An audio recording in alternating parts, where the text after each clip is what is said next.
kamay at sumigaw ng malakas. Ako ay proud kalapatid sa isip, salit at gawa. Ang pigeon racing kailanman ay hindi ko kaiiya. Hindi estado at ida.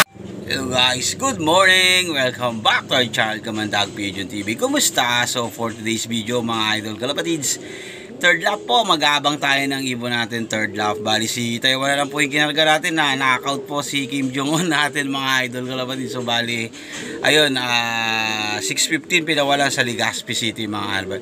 Legazpi, Albay City. Basta yun na yung mga idol kalapatids sa Legazpi.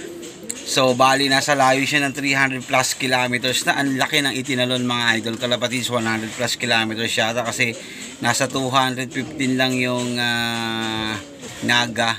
Second lap cut off siya doon mga idol kalapatids, and then sana makauwi ngayong araw na to at hindi maka-cut off si Taiwan natin. So abangan natin mga idol kalapatids. So paano, kung bago ka pa lang sa ating channel, huwag mo kalimutan mag-subscribe. I-click mo na yung notification bell button nang sa ganun ay parati kang updated sa mga bagong videos na ating ilalabas. So guys, so paano mga idol kalapatids, tara samahan nyo ako mag-abang. Let's go!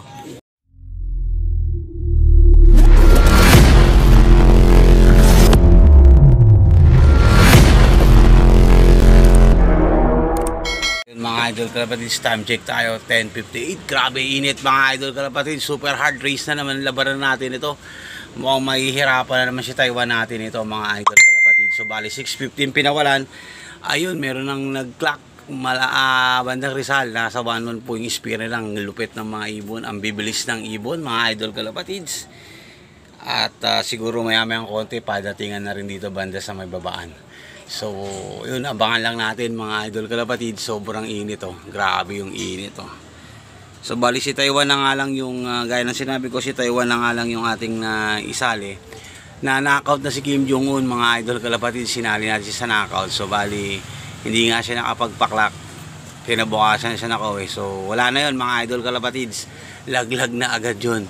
So, wala tayong budget para kay Kim Jong-un mga idol kalapatid. So, ayan. Grabe yung init mga idol kalapatids. Ginawa na lang nating motivation si Kim Jong-un para kay Taiwan kasi nagpare silang dalawa mga idol kalapatids. So antayin natin kung anong magiging resulta, anong magiging or anong kalalabasan nung ililipad ni Taiwan mga idol kalapatids. So kung ititigil na ba natin siya o ilalaban pa natin mga idol kalapatids. So abangan nyo lang mga idol kalapatids. Tara, samahan nyo ako. Let's go! Idol kalapatids, time check 11 na. So marami na nagparatingan mga idol kalapatids, bandang Kaintana. So malapit na sa atin. So sana makasabay yung ibon natin na si Taiwan. Nasa 1-1 pa rin yung speedan mga idol kalapatids. Ayan.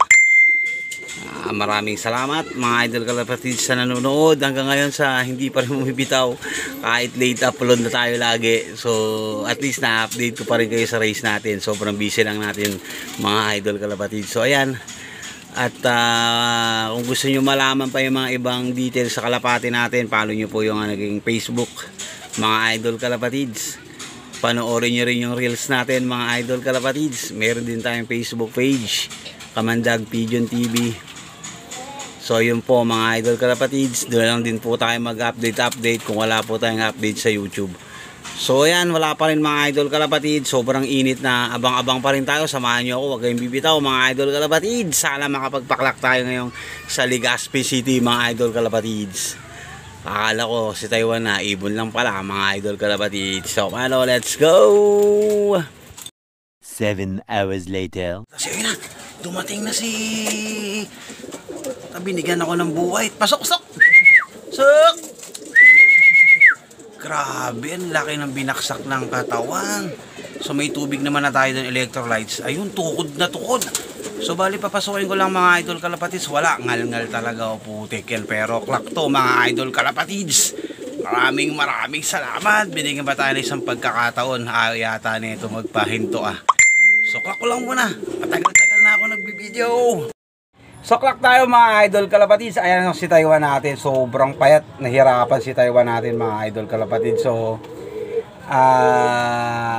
sinabi ko kanina na pag hindi nakapagpaklak or hindi tayo nakapagpaklak, hindi nag-clock si Taiwan, titigil na natin si Taiwan mga idol kalapatids. Kahit umuwi siya, maka-cut off siya, ititigil na natin siya kasi ibig sabihin nun hindi na kaya. Wala na, suko na tayo doon mga idol kalapatids. Ayoko rin mawala si Taiwan natin. So, nag-clock tayo. So, ibig sabihin, gusto pa niya, laban pa raw.